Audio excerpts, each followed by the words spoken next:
بسم الله الرحمن الرحيم الحمد لله رب العالمين الرحمن الرحيم مالك يوم الدين إياك نعبد وإياك نستعين اهدنا الصراط المستقيم صراط الذين أنعمت عليهم غير المغضوب عليهم ولا الضالين بسم الله الرحمن الرحيم قل هو الله أحد الله الصمد لم يلد ولم يولد ولم يكن له كفوا أحد بسم الله الرحمن الرحيم قل هو الله أحد الله الصمد لم يلد ولم يولد ولم يكن له كفوا أحد بسم الله الرحمن الرحيم قل هو الله أحد الله الصمد لم يلد ولم يولد ولم يكن له كفوا أحد اللهم بصواب هذه الفاتحة والسورة المباركة إلى جميع أرواح المؤمنين لا سيما إلى أرواح المرحومين المغفورين ونصرة باب المجلس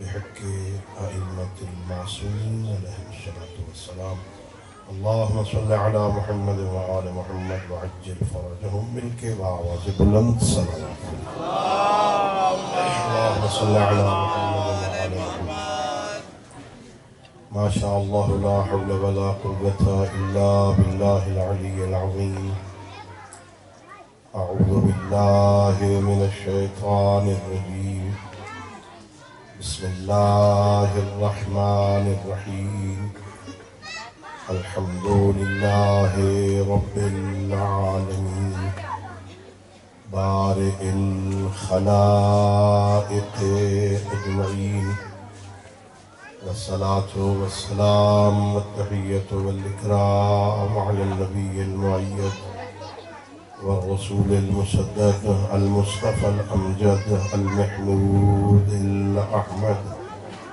حبيب إله العالمين أبي القاسم محمد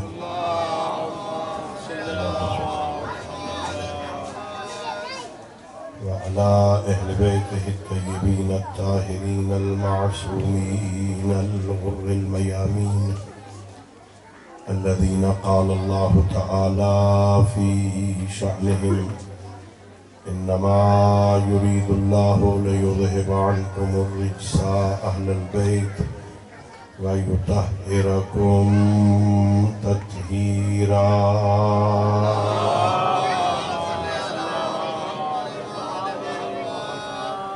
ورحمة الله على أحبابهم وأصحابهم وشيعتهم ومواليهم ولعنة الدائمة الأبدية على أعدائهم أجمعين أما بعد فقد قال الله تبارك وتعالى في كتابه المجيد وفرقانه الحميد وهو أصدق الصادقين وقوله الحق بسم الله الرحمن الرحيم مرج البحرين يلتقيان بينهما برزخ لا يبغيان فبأي آلاء ربكما تكذبان ويخرج منهما اللؤلؤ والمرجان فبأي آلاء ربكما تكذبان صلوات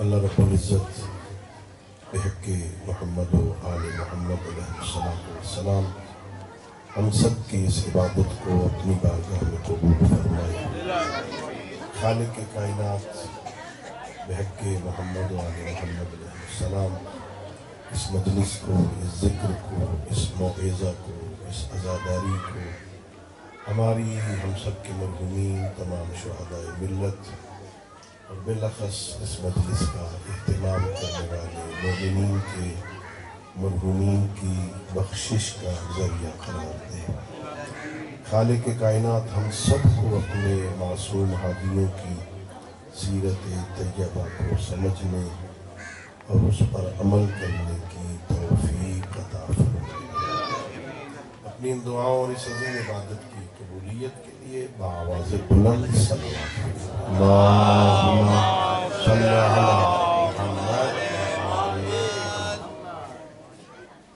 علی محمد محترم معزز اور مکرم سامعین، اللہ تعالیٰ کا لاکھ لاکھ شکر ہے کہ اس ذات ہدیت میں، اس کریم اللہ نے، مہربان خالق نے، رحمان و رحیم پروردگار نے اس عارضی دنیا میں ہمیں کامیاب، باوقار، باعزت زندگی گزارنے کے لیے نبی کے بعد آل محمد جیسے رہبر عطا فرمائے۔ اس نعمت خداوندی، اس لطف الہی پر خالق کا جتنا شکر ادا کریں کم ہے۔ اللہ نے ہمیں پیغمبر گرامی اسلام کی وفات کے بعد بے آسرا نہیں چھوڑا، اللہ نے ہمیں آوارہ نہیں کیا۔ خالق کائنات نے ہم پر احسان یہ کیا کہ اللہ نے ہمیں محمد عربی کے بعد محمد جیسے رہبر عطا فرمایا۔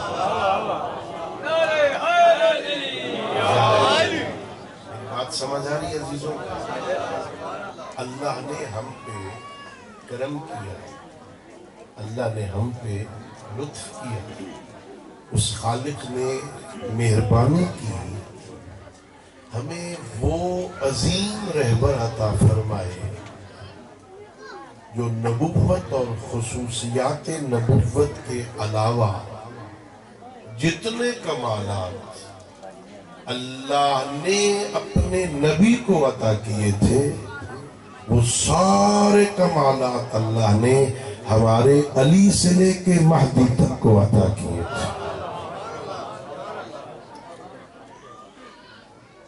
ہماری مجالس میں ایک عموماً حدیث پڑھی جاتی ہے اور ہمارے سامعین کو یاد ہے۔ معصوم نے فرمایا اولنا محمد، آخرنا محمد، اوسطنا محمد، بل کلنا محمد۔ ہمارا پہلا بھی محمد، ہمارا آخری بھی محمد ہے، درمیان والا بھی محمد ہے، بلکہ سارے کے سارے محمد۔ اس میں تھوڑا سا غور کریں، دقت کریں، بہت بڑے فضائل کا مجموعہ ہے یہ حدیث۔ ہمارے معصوم نے یہ نہیں کہا کہ ہمارا پہلا محمد جیسا ہے، ہمارا آخری محمد جیسا ہے، ہمارا درمیان والا محمد جیسا ہے، نہیں کہا۔ فرق کیا ہے محمد جیسا کہنے میں اور محمد کہنے میں؟ کیا کہا؟ ہمارا پہلا محمد ہے، محمد جیسا نہیں۔ ہمارا آخری محمد ہے، محمد جیسا نہیں۔ کیا فرق ہے دونوں باتوں میں؟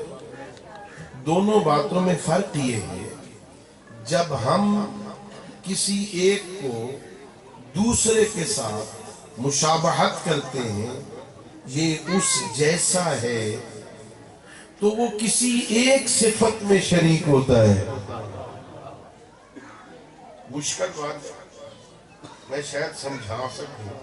آپ کہیں فلاں بندہ فلاں بندے جیسا ہے، آپ کہیں گے شاید اس کی شکل اس جیسی، تو شکل میں اس جیسا ہے، کردار میں اس جیسا نہیں ہے۔ فلاں بندہ فلاں بندے کی طرح بولتا ہے، لہجہ اس کی طرح ہے، فکر اس کی طرح نہیں ہوگی، ایک صفت میں شریک ہوتا ہے، ساری صفات میں اس جیسا نہیں ہوتا۔ اگر معصوم کہتے ہمارا پہلا اولنا کا محمد ہے، تو اس کا معنی یہ ہوتا کہ ہمارا پہلا کسی ایک صفت میں محمد عربی کے ساتھ شریک ہے، وہ ایک صفت دونوں میں پائی جاتی ہے. یہ نہیں کہا اولنا کا محمد، کا اولنا محمد، پہلا محمد ہے. یعنی ساری صفتیں جو اللہ نے نبی کو عطا کی تھی وہ ساری صفتیں اللہ نے علی کو عطا کی تھی.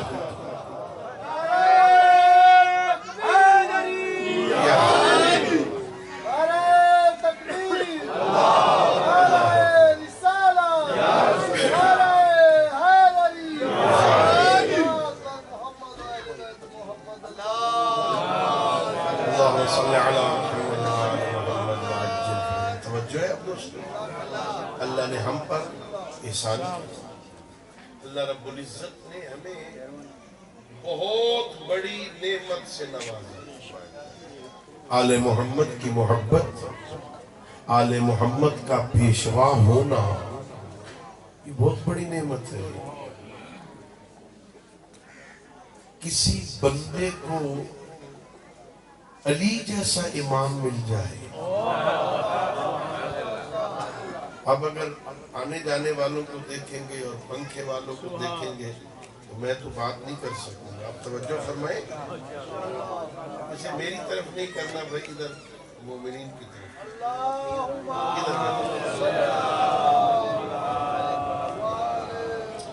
اسے ادھر کر دے بیٹا، ادھر کر دے. ایسے صلوات پڑھیے بابا جی.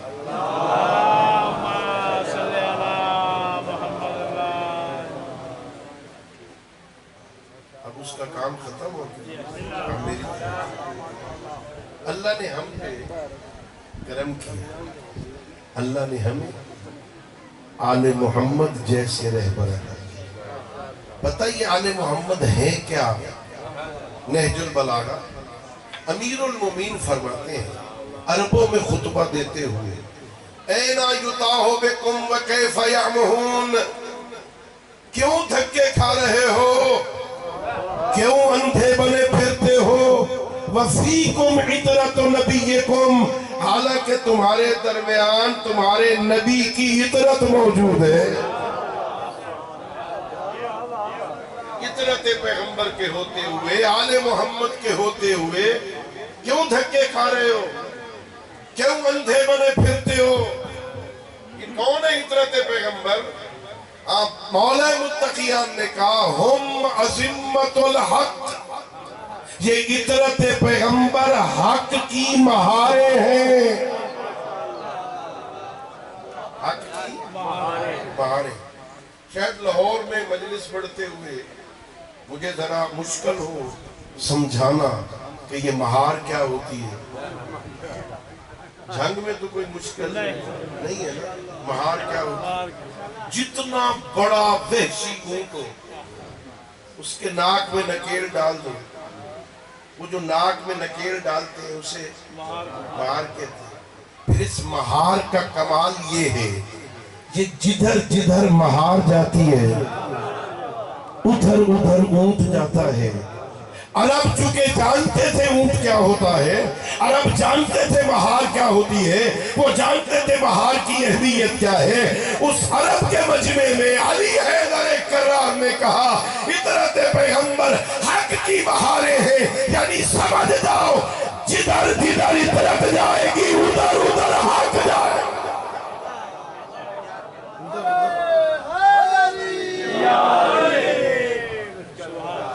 اچھا یہ مہار چھوٹی ہو تو بھی مہار ہوتی ہے، مہار ایک گز دی ہوئے تب بھی مہار 10 گز کی ہو فرق تو نہیں پڑتا. مہار چھوٹی ہو تب بھی مہار ہوتی، مہار بڑی ہو تب بھی مہار ہوتی ہے. اب یہ بہانہ تو نہیں بنانا چاہیے نا کہ یہ مہار چھوٹی ہے اس لیے ہم اسے نہیں پکڑیں گے. میں ایک بہت بڑے تاریخی مسئلے کا جواب دے رہا ہوں اشاروں میں، چونکہ اب صراحت میں بہت ساری باتیں نہیں ہو سکتی ہیں نا. توجہ ہے نا آپ حضرات. سید الانبیاء کے بعد لوگوں نے کیا اجماع، ایک بندے کو بنا دیا خلیفہ. جب بنا کے نکلے نا تو لوگوں نے اس شخص کا باپ کھڑا تھا، اس نے پوچھا کس کو بنایا؟ کہا آپ کے بیٹے کو بنا دیا۔ کیا جب بنا رہے تھے تو وہاں علی نہیں تھا؟ کیا علی تھا؟ لیکن علی چھوٹا تھا نا، اس لیے نہیں بنایا۔ اور خدا کے بندو، علی چھوٹا تھا اس لیے نہیں بنایا۔ یہ جو کہنا تھا نا کہ علی چھوٹا ہے، یہ بدر میں کہا ہوتا، یہ احد میں کہا ہوتا، یہ خیبر میں کہا ہوتا، یہ خندق میں کہا ہوتا۔ اور جب دشمن کے مقابل میں جانا تھا، علی بڑا تھا، جب منبر پہ بیٹھنا تھا۔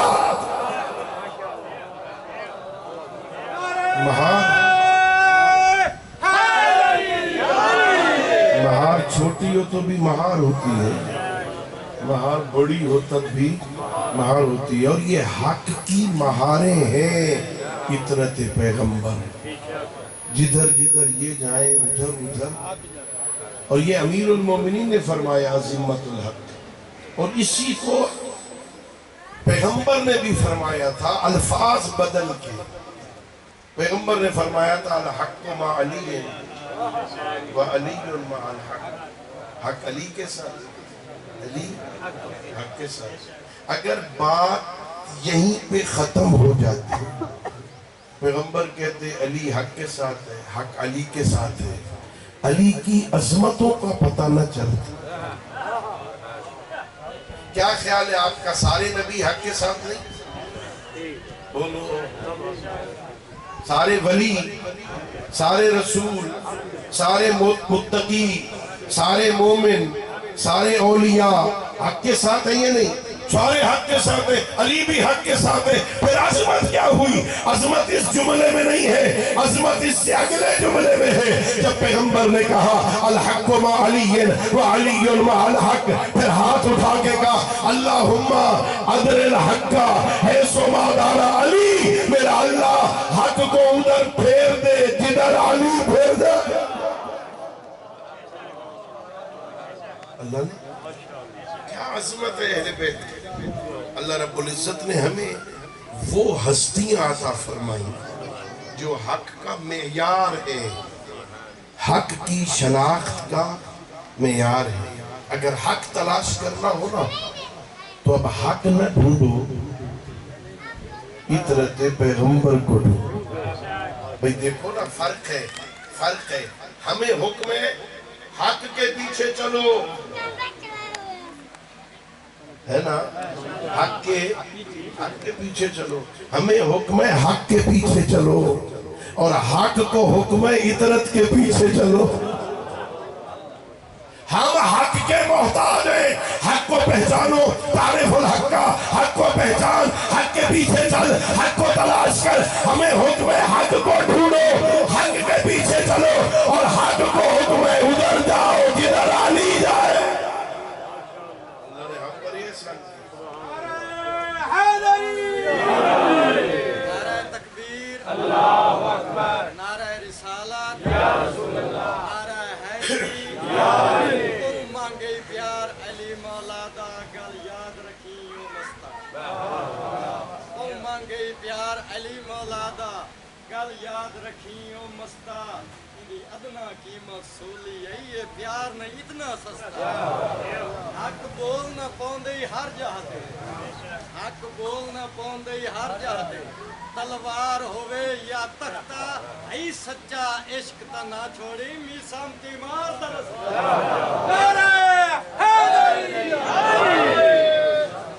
اللہ نے ہم پہ کرم کیا۔ اچھا، اللہ رب العزت نے جو کام کرنا تھا نا وہ کر دیا۔ اللہ رب العزت کیا کرتا ہے؟ اللہ رب العزت کہتا ہے اِنَّا عَلَيْنَا لَلْهُدَى وَإِنَّا لَنَا لَلْآخِرَةَ وَالْأُولَى۔ لوگوں کو ہدایت کرنا ہماری ذمہ داری ہے۔ اللہ نے ہدایت کر دی۔ اللہ کیسے ہدایت کرتا ہے؟ اِنَّا هَدَيْنَاهُ السَّبِيلَ اِمَّا شَاكِرًا وَإِمَّا كَفُورًا۔ اللہ کسی کو جبر سے پکڑ کے سیدھے راستے پہ نہیں لے آتے۔ غور کرنا عقیدہ ہے نا۔ اللہ جبر نہیں کرتا، زبردستی کسی کو اپنی ذات نہیں منواتا۔ تو دیکھو اگر اللہ نے زبردستی منوانا ہوتا تو دنیا میں کوئی تھا جو اللہ کو نہ مانتا؟ ایک مشرک بھی، ایک کافر بھی دنیا میں نہ ہوتا۔ اچھا اللہ نے فرشتے نہیں بنائے؟ فرشتوں میں ہے کوئی فرشتہ جو اللہ کا منکر ہو؟ اب بولو خدا دے بندے ہو کہ ہی نہیں، کوئی ایک فرشتہ ایسا ہے جو اللہ کا منکر ہو؟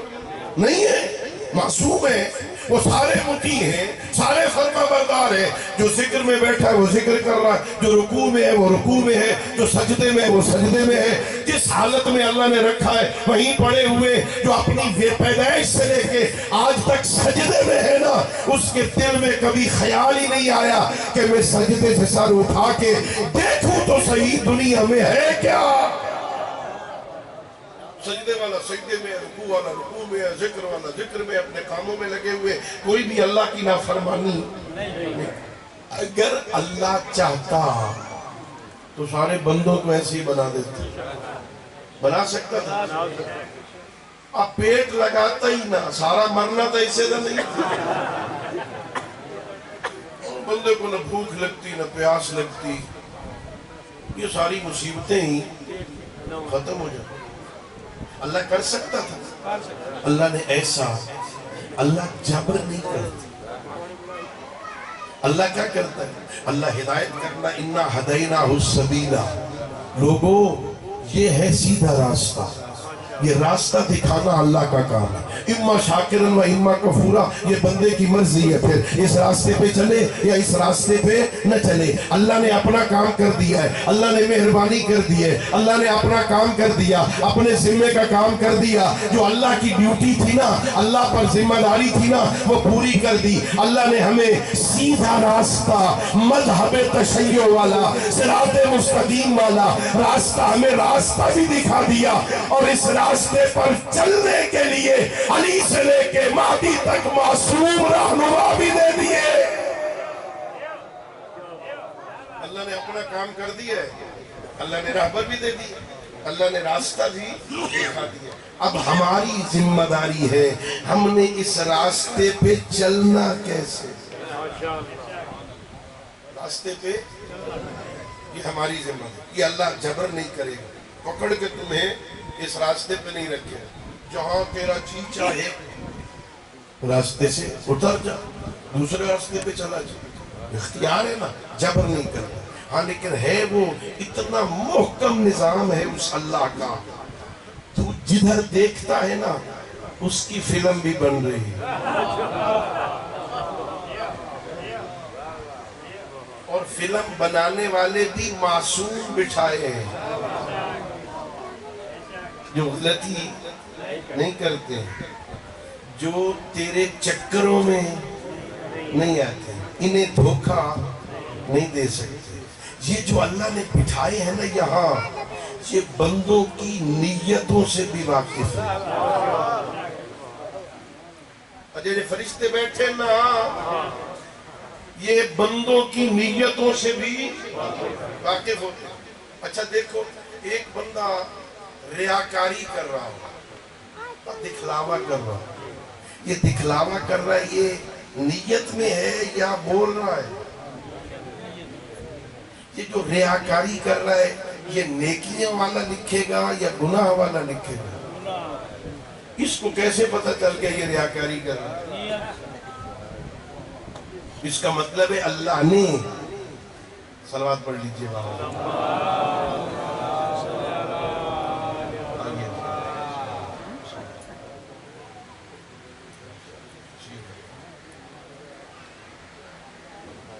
صلوات پڑھ لو۔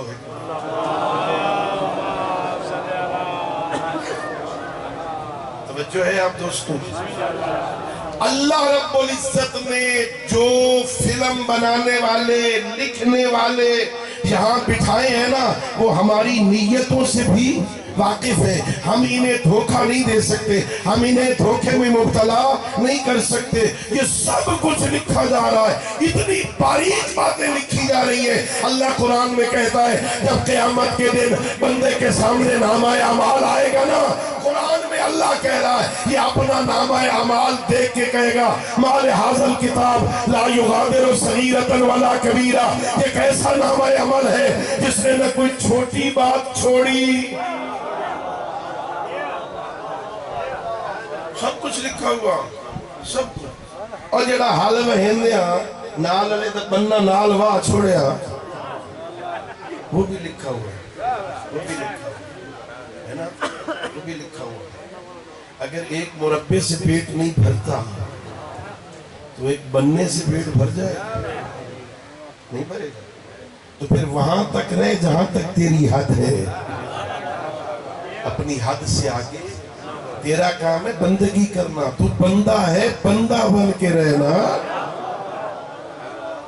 اللہ رب العزت کا بندہ بن۔ اللہ کہہ رہا ہے او میرے بندے، حدیث قدسی میں اللہ کہہ رہا ہے اے فرزند آدم، اے اولاد آدم، اے آدم کے بیٹے، اس دنیا میں تو وہ کر جو میں چاہتا ہوں، جنت میں وہ کروں گا جو تو چاہے گا۔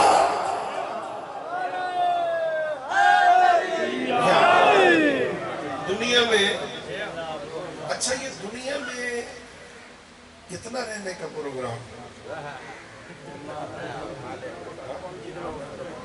کوئی خواہش کتنی ہے؟ ایک تو ہے اللہ رب العزت کی مرضی ہے، وہ تو بے نیاز ہے، وہ تو بے نیاز ہے، بے غرض ہے۔ پتہ نہیں ممبر سے اترنے کا موقع بھی ملے یا موت کسی وقت بھی۔ ما تدری نفس بأی ارض تموت، سورہ لقمان میں اللہ فرماتا ہے کسی کو نہیں پتا کہاں موت آ جائے۔ مجلس سے اٹھ کے گھر جانا ہے کہ نہیں جانا، رات سو کے صبح اٹھنا ہے کہ نہیں اٹھنا، پتا کوئی پتہ نہیں۔ اتنی تھوڑی سی زندگی، پتا ہے کوئی کتنا جی لوگے؟ مسئلہ یہ جو بابے بیٹھے ہیں نا سفید داڑیوں والے، ان سے پوچھو بچپن کیسے گزرا۔ ہمارے ہاں رسم یہ ہے جب کسی سے پوچھا جائے نا، وہ کہتا ہے کل دی گل ہے، کل دی، ان گلیوں میں ہم یوں کھیلا کرتے تھے، ہاں فلاں بوڑ کے نیچے بیٹھتے تھے، وہاں بنٹے کھیلتے تھے، کل کی بات، ایسے وقت گزر گیا پتہ ہی نہیں چلا۔ بچپن سے جوانی آ گئی، جوانی سے بڑھاپا آ گیا، پتہ ہی نہیں چلا۔ یہ صرف آپ کو نہیں، حضرت نوح علیہ السلام، صلوات پڑھ لو، ایک کے بعد ایک، اب یک نہ شد دو شد، زیادہ زحمت نہ دوں آپ۔ حضرت نوح علیہ السلام نے کتنی زندگی گزاری؟ جی تقریباً 2500 سال، 950 سال تبلیغ کی، تقریباً 2500 سال، 25 صدیاں، 25 ہمارے ہاں جو ایک صدی کراس کر جائے نا، بڑی بات، آج 50-60 سال اوسط عمر ہے، ایک صدی نہیں ہوتی، وہ 25 صدیاں کراس کر گئے۔ حضرت اسرائیل آئے، آؤ چلیے، کدھر کا وقت ہو گیا، چلیں، کہ اتنی مہلت دے دے، دھوپ میں کھڑا ہو، ذرا سائے میں چلا، بس اتنی مہلت دے دے، دھوپ سے اتنا وقت ابھی تھا، کہا چلے جاؤ سائے۔ جب سائے میں آئے نا تو اسرائیل نے پوچھا اللہ کے نبی بتاؤ 2500 سال کیسے گزر گئے؟ کہ بس ایسے ہی جیسے دھوپ سے چل کے سائے میں آئے۔ اگر 2500 سال اتنی حیثیت رکھتے ہیں تو 60-70 سال کی کیا حیثیت؟ اللہ اب تصور کرو میرا اللہ کیا کہہ رہا ہے، اب سوچو اور سمجھو میرا اللہ کیا کہہ رہا ہے۔ اچھا دنیا میں تو اتنا رہنا ہے اور جنت میں کتنا رہنا ہے؟ دل کرتا ہمیشہ رہوں. اللہ سے معاہدہ کرتے ہیں میرا اللہ 1 کروڑ سال ہمیں جنت میں رکھ. ہے معاہدہ منظور ہے؟ سارے اعلان کروڑ سال بھی تھوڑا ہے، اس لیے کہ جو گنتی میں آتا ہے نا وہ ایک دن ختم ہو جاتا ہے. ہمیں گنتی والا حساب نہیں چاہیے، ہمیں ہم فیہا خالدون ہمیشہ رہنا ہے. ذرا سوچو کتنا کریم ہے، سنو وہ کتنا مہربان ہے. وہ کہہ رہا ہے یہ دنیا کی مختصر سی زندگی جو بس اتنی ہے، دھوپ سے چل کے سائے میں آنا ہے نا، اتنی عرصے میں تو میرا بن جا، اس ہمیشہ کی زندگی میں میں تیرا بن جاؤں. اس تھوڑی سی زندگی میں وہ بول جو میں چاہتا ہوں.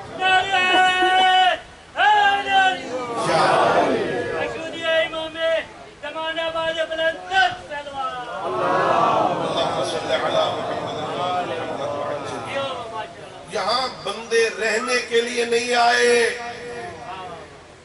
یہ رہنے کی جگہ نہیں ہے عزیزو، یہ گھٹیا ہے دنیا. امیر المومنین علی ابن ابی طالب علیہ السلام مل کے بلند آواز سے صلوات.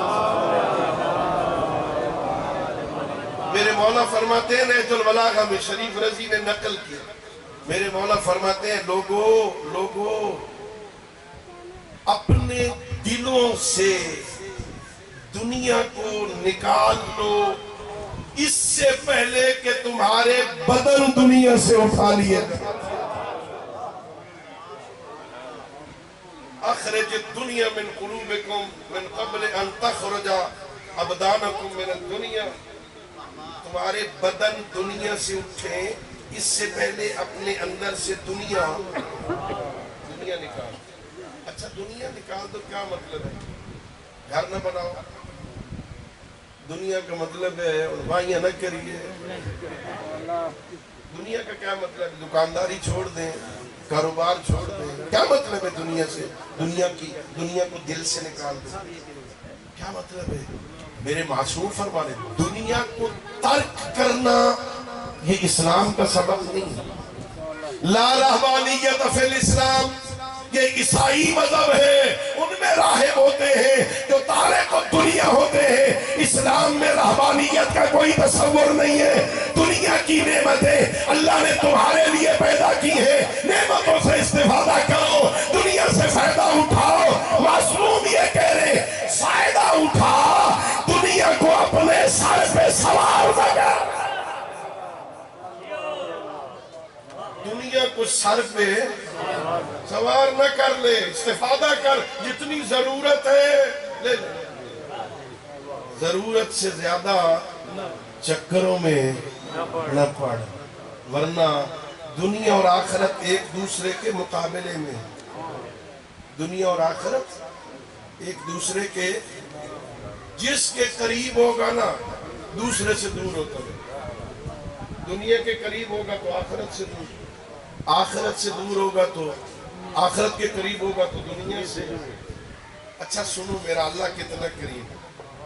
میں زیادہ یار چھوڑنا نہیں، میری گل سن. اللہ کتنا قریب ہے. ہم اللہ سے روٹھے ہوئے ہیں، ہم اللہ سے روٹھے ہوئے. ہم اللہ کے گھر نہیں جاتے ہیں، اللہ بلاتا ہے ہم نہیں جاتے. وحی علی الصلاح، حی علی الفلاح، حی علی خیر العمل کی صدائیں آتی رہتی ہیں. ہم حل نہیں چھوڑتے. پانی لائے ہوئے بھائی نو پانی نہیں چھوڑتے ہیں. ہم اللہ کی دعوت پر نہیں، ہم روٹھے ہوئے. وہ کتنا قریب ہے ذرا سوچو. فطرت ہے، فطرت ہے حسن بھائی، فطرت ہے. بندے جس سے ڈرتے ہیں نا اس سے دور ہوتے ہیں. یہ فطرت ہے. جس سے بندے ڈرتے ہیں اس سے دور بھاگتے ہیں. یہ بندے سانپ سے ڈرتے ہیں یا نہیں؟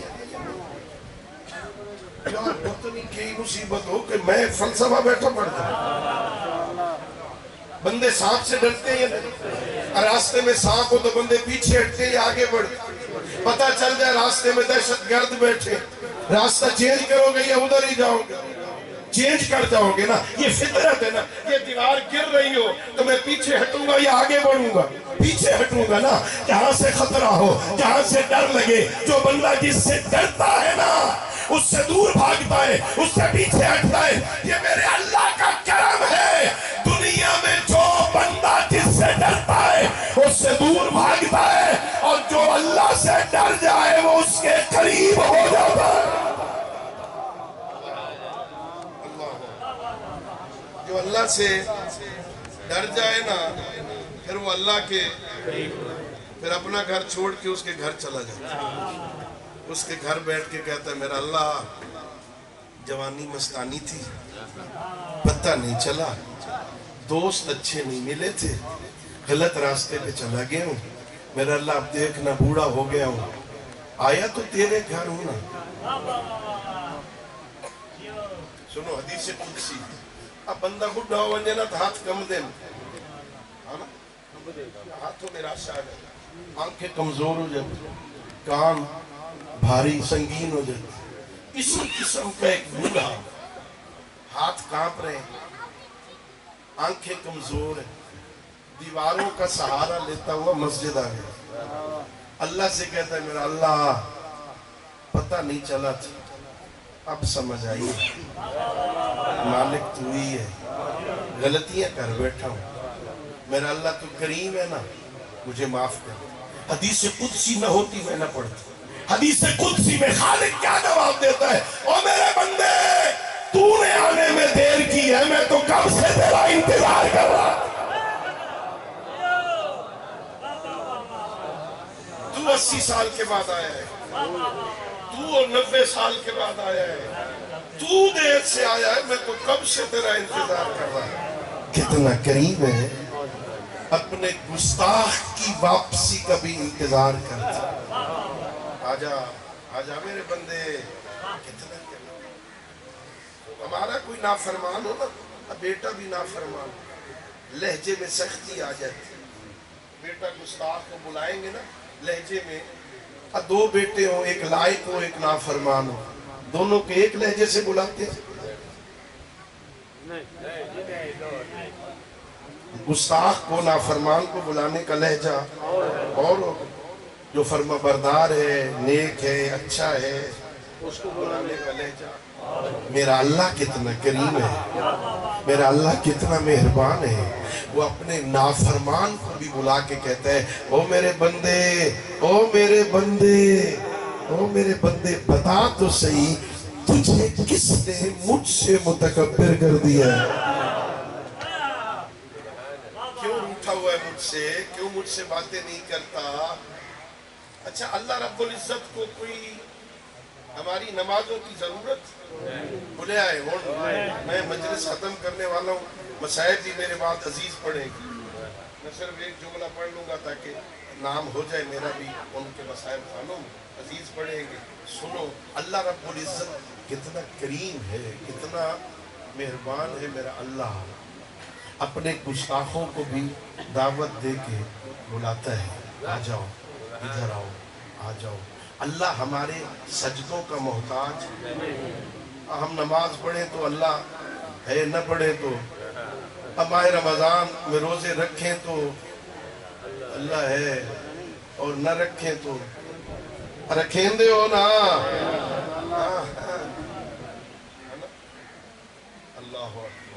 اللہ عبادتوں کا محتاج نہیں ہے. اللہ ہماری عبادتوں کا محتاج. عبادت کرواتا کیوں ہے؟ کہتا یا ایوہ الناس اعبدوا ربکم الذی خلقکم والذین من قبلکم لعلکم تتقون یا ایوہ الذین آمنوا کتب علیکم الصیام کما کتب علی الذین من قبلکم لعلکم تتقون. اے لوگو اس رب کی عبادت کرو جو تمہارا بھی خالق ہے، تم سے پہلے والوں کا بھی خالق ہے. میرا اللہ تجھے عبادت کی ضرورت ہے کہ نہیں؟ اس لیے کرو لعلکم تتقون، تاکہ تم متقی ہو جاؤ، تمہیں فائدہ ہو. تمہیں اللہ عبادت کا محتاج اللہ کو ضرورت نہیں ہے. کیا ہے پھر کیوں کرنی ہے عبادت؟ علی حیدر کرار نے سجدے میں سر رکھ کے ہمیں بتایا عبادت کیوں کرنی ہے. سجدے میں سر رکھ کے کہا الہی ما عبدتک خوفا من نارک ولا طمعا فی جنتک بل وجدتک اہلا للعبادت فعبدتک. میرے کریم اللہ، علی تیری عبادت نہ تیرے جنت کے لالچ میں کرتا ہے نہ تیرے جہنم کے خوف سے کرتا ہے. کیوں کرتا ہے؟ اس لیے جبیرے نے ہاتھ جھکاتا ہوں کہ تو لائق عبادت ہے. اللہ محتاج عبادت نہیں ہے، اللہ لائق عبادت ہے. اس لائق ہے کہ اس کی عبادت کی جائے. اللہ محتاج عبادت نہیں، اللہ غور کرنا، اللہ لائق عبادت ہے. اس لائق ہے کہ اس کی بندگی کی جائے. اگر یہ میں سمجھا سکا نا تو اب اگلا جملہ سنو. اللہ محتاج عبادت نہیں، اللہ لائق عبادت ہے. اللہ محتاج عبادت نہیں، اللہ لائق عبادت ہے. اسی طرح میرا علی محتاج امامت نہیں، لائق امامت ہے. ہم علی کو مانے تو علی کو فائدہ ہے، مولا علی کو کیا فائدہ؟ ہم علی کو مولا مانے تو مولا علی کو کیا فائدہ؟ کوئی فائدہ نہیں، ہمیں فائدہ. اور علی کو چھوڑ جائیں مولا علی کا کیا نقصان ہو؟ وہ تو الحسن والحسین سیدا شباب اہل الجنہ وابوہما خیر منہما. پیغمبر فرما رہے ہیں حسنین جوانان جنت کے سردار ہیں، ان کا باپ ان سے بھی بہتر ہے. وہ تو لا یجوز احد الصراط الا من كتب له علی الجواز. انہیں صراط سے کوئی بندہ گزر ہی نہیں سکتا جتنے تک علی کا لکھا ہوا. وہ تو صاحب لواء الحمد ہے، وہ تو ساقی کوثر ہے، وہ تو جنت کے مالکوں کا باپ ہے، وہ تو شافع روز جزا ہے. مانو گے تو فائدہ کس کو ہے؟ ہمیں. چھوڑو گے تو نقصان. اچھا ماننے کے لیے صرف علی علی کی تسمیہ پڑھیں کام چل جائے. یا علی یا علی یا علی یا علی یا علی. ہر روز ایک تسبیح پڑھنی ہے یا علی یا علی کافی ہے. مانے علی کو اور بولے جھوٹ. مانے علی کو اور کرے چوریاں. رسا گیر چور رکھے ہوئے. جس نے ووٹ نہیں دیے نا ووٹ چھڑا رہے ہیں، اس کے جانور چوری کروا. ایسی سزا دو نا اگلے کئی الیکشن تک مخالفت نہ کر سکے. علی کو مانتا ہے، مانتا علی کو ہے اور بیٹی کو زمین کی وراثت سے محروم کرتا ہے. علی کو مانتا ہے، مانتا علی کو ہے اور بیٹے کی شادی میں شراب کی محفلیں سجاتا ہے. بہتر تھا اس سے کہ تو علی کو نہ مانتا. علی کو بڑا بدنام کیا دشمنوں نے. چور رکھے ہوئے تھے لوگوں نے، رات کو چوری کرواتے تھے، بدنام علی کو کرتے تھے. وہ دشمن تھے، تو دوست بن کے علی کو بدنام نہ کر. صلوات پڑھ لیجیے.